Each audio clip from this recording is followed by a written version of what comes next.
Check. 1, 2, 3. The D. Brief. This is the D Brief. Go. Your guide to Detroit. Your guide to Detroit's arts and entertainment scene. This is the D Brief. Hello and welcome to the podcast. I'm your co-host. My name is Seth Wrestler. And I'm Becky Scarcello. And on today's show, we have one of our favorite guests coming back for a second time. Stand-up comedian Josh Adams. He was named the best Undiscovered Comedian in Michigan by Thrillist. He's been on BET Apollo Live. He's won the Laughing Devil Festival. He's got an album out. It's called The Miseducation of Joshua Adams. And he's making the big move to Los Angeles. Oh, I know. It's a little crazy. Scary, right? Yeah, it's, going to LA. So he's we got had to his last couple of shows coming up, one at the Redford Theater and one at the Independent there in Hamtramck. Josh, welcome back to the show. What's up, man? Thank y'all for having me, man. I appreciate Absolutely. y'all. Yeah. I love coming here, man. Thank y'all. Oh, yeah. We're excited to talk to you because I want to hear from you. What goes into this decision to, okay, I'm going to branch out, going to move to LA? It's a lot going into it, like thinking about what goes into moving somewhere like LA. First of all, you know, the landscape, you know what I mean, already knowing what's going on out there and what's out there for me. Like, I realized a minute ago that I did everything I could do here. And my biggest fear was, like, people being like, okay, yeah, you the funniest person here. So it's like, that'll go from cheers to jeers. Like, well, if you're so funny, why don't you leave? You know, like, and that's more my insecurity than anything. People probably don't think that. But in my head, it's like, okay, if you're the best person here, go be the best person where it's supposed to. We love you so much. Why don't you get out of here? Because it's like every time I go somewhere, they're like, Josh, you know, you should have a Netflix special by now. You know, this guy you funnier than this person. And I've seen all my friends go out there and get fast success. Mm-hmm, I would tell you, because there was, you know, about a year and a half where I was just skipping around doing open mics just to see if I could do this. Yeah. Spoiler alert, I can't.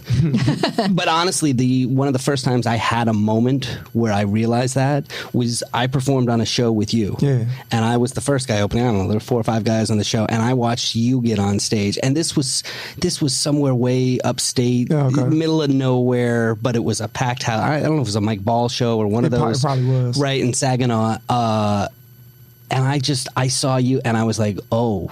That's what good That is. guy's a star. Mm-hmm. Wow. That guy's I was like, I don't have that. Yeah. And ever since then, you know, and honestly, I don't say that about. No, he doesn't. He doesn't. Right. He's No. very You a cynical. self-critic? Yeah. I am. And I saw that in you. So I wondered, did you have to decide between going to New York or going to LA? Well, I never had to make the decision. I always knew LA was probably where I wanted to go because it's like I lived in the cold all my life. I want to see what LA is like. Mm-hmm. You always grew up seeing what LA looked like. So I was like, I think I want to go to the West Coast. And I actually made the first move to New York, like literally 10 years ago. And I went out there and people then was like, you the funniest young dude, go now. You ain't got no kids. You ain't got this, that, and the third. And I went out there and I wasn't ready as a man or a comedian to go out there. And I literally came back. And I think that kind of scared me from leaving for a very long time. And I didn't realize that till I talked to somebody like a couple of days ago about like, wow, I just think that I was so scarred from the last time I left that I waited this long. So now it's like, I know I'm super ready for whatever's out there for me. So I'm going to go out there and I think I'm going to wish I went 2-3 years sooner. Right. Because like I said, I got friends in position out there, Ron, CP, Jeff, Darius, and they're already locked in and they like, hey, whatever opportunities we got, we going to put out there for you. And I'm ready to do the work. That's the thing about it. If it's all I got to do is work, I'm going to be good. Well, there is a community out there, right? I mean, we had Jeff Horst on the podcast a while back, and then he made the move. My brother, yeah. The other Motown Laugh Kings, which is That's Darius Bennett and Ron Taylor. Yeah. So, like, Ron Taylor went out to JFL, which is Montreal. It's the comedy festival, the biggest one in the country, which breaks a lot of stars. He won Best of the Fest. And that's my brother. Wow. So he went out there and did that. So it's like, yeah, he out there, Brad Wenzel, like the Michigan comedy scene, the best of the best, are going out there and they're all being successful. So they've already paved the way and it's about you joining that bigger pond. It's like, it's like Endgame. You know what I'm saying? Yep. You know, they just waiting on me to come like I'm Thor. You know what I'm saying? I'm just coming to join them out there. And the takeover finna happen. Like Michigan, like comedy scene is going to really get a lot of light in a minute. I made the move a couple of times myself. I mean, I was a radio guy, and I was one of these guys that bounced from city to city to city. I'll never forget, right out of college, moving to St. Louis, didn't know anybody. Mm-hmm. It was probably the hardest thing, one of the hardest things I've done in my life. It's gotten easier because I've done it 9 times. And they've invented things like meetup.org. You know what I mean? Right. Like the It's web has made that kind of stuff a lot easier. I think you're going to have an easier time because you've already got a community out there. Like you already Pipeline. know people. Everybody's a out lot, there. That's yeah. what it is. I'm not going out there blind, and I ain't going out there with no expectations other than just give me opportunity, and I'm gonna take advantage of it, and I'm gonna create my own opportunity. So it's like I'm just more ready than anything to just go out there. I'm excited, I'm uncomfortable, and usually when I'm in uncomfortable situations, I come out good on the other end and I grow. You know what I'm saying? Like healthy fear. It's a healthy fear. It's like, oh, good. I ain't felt this in a minute. I'm too comfortable here at home. I know where I'm going. I walk in. Oh, Josh here, you want to go up? I get time wherever I want to. Now I go out here. I'm not Josh Adams. I'm just another guy. So now I got to earn it all over again. You said when you went to New York, you weren't ready yet. Like, what makes you... Ready what mistakes now. did you make, and what makes you think that you're ready now? First of all, I took my girlfriend with me out there. I shouldn't have did that because I'm going out there to couch surf. So you can't take a black woman who, you know, she wear weave. You know what I'm saying? She's got things she had to take care of, man, high maintenance. And we was out there running out of money fast. So it was like, that was a situation where as a man, I should have made a decision like, hey, no, you stay here. I got to go do this. This is something I have to do by myself. You feel me? And I should have went out there and did it then. But that, and then as funny as I wasn't ready as a comedian. I was just a funny guy. And I went out there and with about 5 minutes of comedy and no life experience, and I didn't do very well. Eventually, I got funny, but then I was so nervous, like, I'm going back home. And I came back home. So I came back, and that situation, like I said, it scarred me for a minute. Understandable. But now 10 years later, you're ready. Super ready. It's crazy how ready I am. Now, you got family here. Yeah. So what's the plan this time? I gotta go. It's one of them things where it's like, all right, I gotta go do this. You gotta take the shot. Yeah, it was like, when I go get it, I come back, we celebrating. But it's like, I gotta go make this move. I gotta go out here and go hard. Because I said to myself, I had my daughter, I got an older daughter. My Johanna's 9 years old. Kennedy's about to turn 1 in February. And for 15 years, comedy, I had to put comedy in a higher like priority rate, like on my list, because in my head, that's the way I'm gonna take care of everybody. And now it's like, okay, I gotta go do what I gotta do. If not, I'm gonna have to reevaluate where comedy is in my life. And have another pursuit. I mean, not even a pursuit. It's just like, all right, well, I just have to put comedy a little bit on the back burner because comedy has been everything. Like, and now I'm like, now I'm finna go hard, or I'm finna move out here in 12 months. Me doing what I do around here, if that don't change nothing, I just gotta reprioritize what's going on. You know what I'm saying? So, but I've been getting so many blessings and so many people that I talk to. I feel like it ain't I ain't gonna have to do nothing. I'm gonna go out there, I'm gonna pop, and everything gonna do what it's supposed to do. I've been playing myself. Do you think about that? Do you have an exit strategy? Do you have I'm going to go for 12 months, and if it doesn't happen in 12 months? That's what I was going going to ask, like a timeline. Push it out of your head. Exit strategy as far as like, that it may not work. Yeah. No, I don't look at it like that. I just said it to myself to be like, you gotta go harder. And it's almost scaring that thing in me because I've been doing this for so long. It's like, this can't not work. So it's just me saying like, hey, I'm finna go hard because I'm just sitting around here cool with the little nickels and dimes I get around here. And it's like, no, man, God got more for you, so you should go get it. So I had to tell myself, go hard. If you're not, get out the way because you really in the way. If you're not gonna go hard for real, like you got this potential, God didn't give it to you for no reason, so do something with it. Yeah, I think that's a good point. You know, it's not, you've got the talent. You have been, you know, surefied of that many, many times. It's just the opportunities are bigger there. And you know how to put in the work. So that's your formula. Yeah. What are the opportunities that are out there that aren't here in Michigan?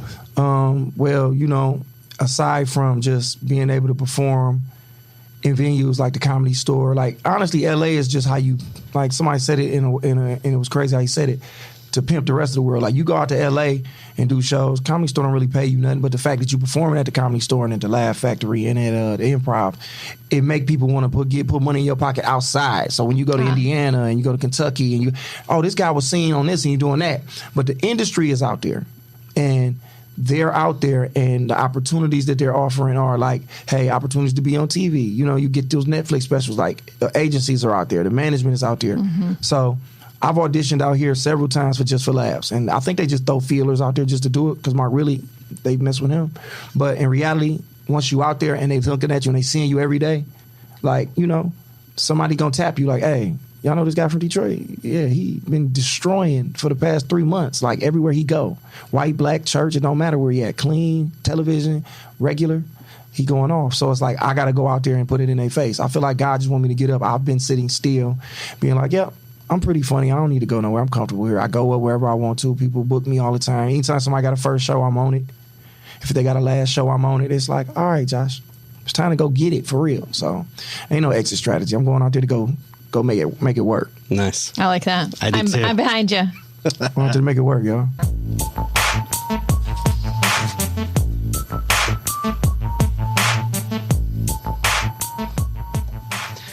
All right, one of the things that we're still going to do on this podcast is give recommendations. If you're looking for something to do this weekend, we've got lots of ideas. Becky, let's start with you. What you got going on this weekend? Yeah, so I saw an awesome new exhibit at MoCAD, and I just think everybody should go check it out. It's on from now through May, so you have some time, but I think it's cool to go now. You've got stuff in this exhibit outside of MoCAD that is so crazy. It's a bunch of found objects. There's toilets spinning around like a carousel. You've got a pirate ship full of skeleton pirates. But they don't have that in LA. You've got Christmas lights and music. You got Santa on an inflatable tank. Oh, like wow. it's just craziness. So it's sort of like Holiday Display meets the Heidelberg Project. Yeah. Okay. And it's all outside in the back of MoCAD there. It's free.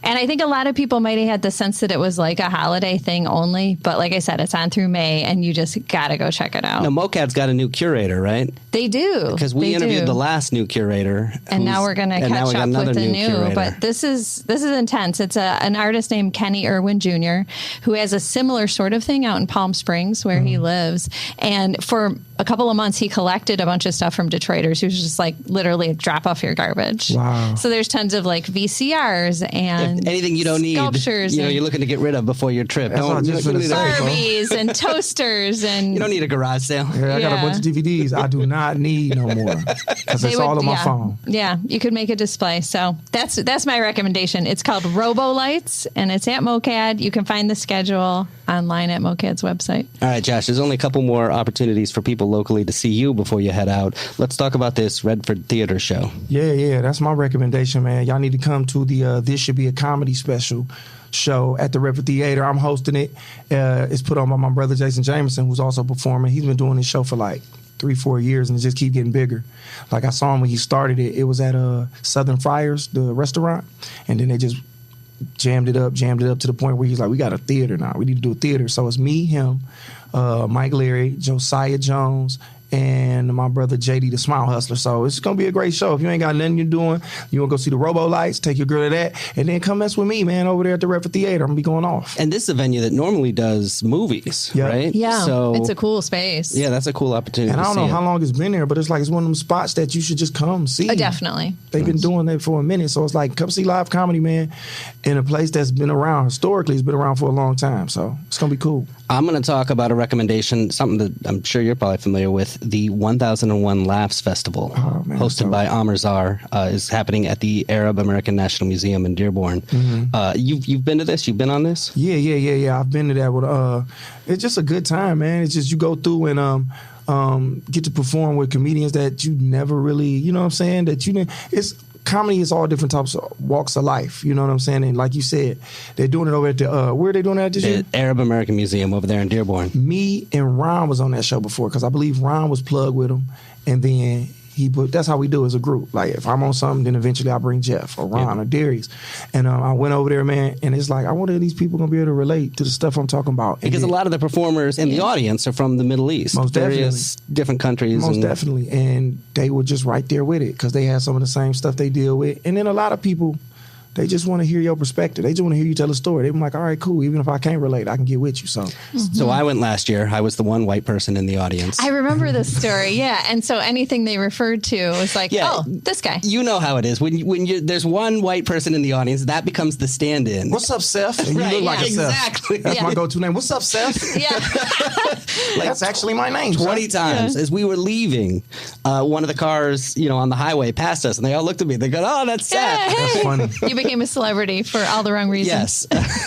That's funny. Our friend Mike Jeter's performing on it this year, too. Yes, very cool. Big Mike Jeter, man. Yep, that's the guy. He funny. Well, this is the All right. weekend made for anybody out there. There's a lot going on.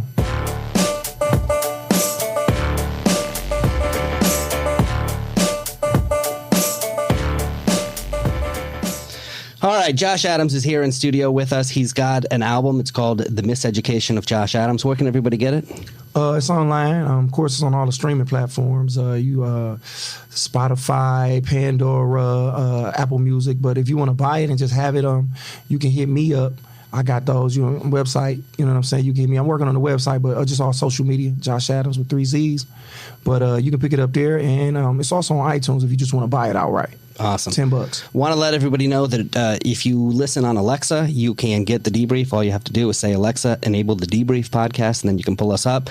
And then something new that we're doing with the show here in 2020 is that we are now including music. Yes, we're playing music from local artists. Super excited about it. And if you're a musician out there and want to submit something, you just go to our website, thedebriefdetroit.com. There's a button right there to submit.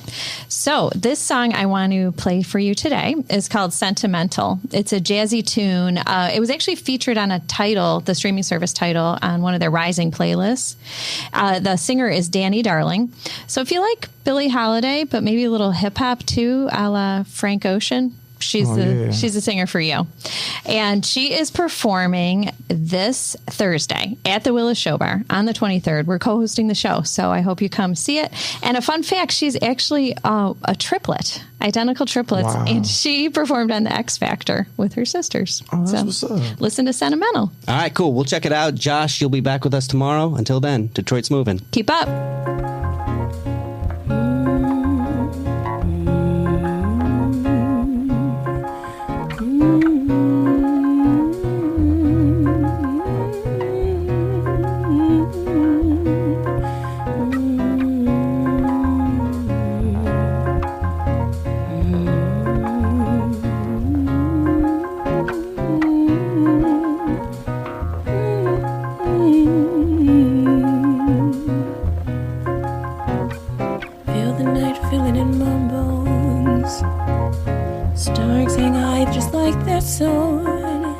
Into tapestries of constellation, moving things that I can see. Their secrets, fragrant blossoms twirl and fly. Won't make it there, and still they try. Oh, so beautiful. Where did I blow? I don't know.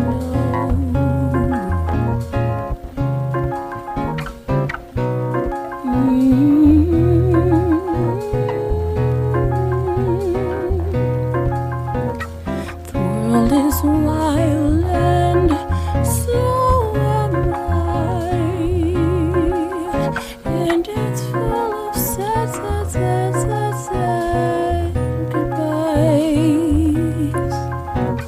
I know they tried to keep you quiet, you couldn't speak. I know they tried to keep you quiet, but you're afraid. Yeah, tried to keep you quiet, you couldn't speak. I know they tried to keep you quiet, but you're a freak. Let it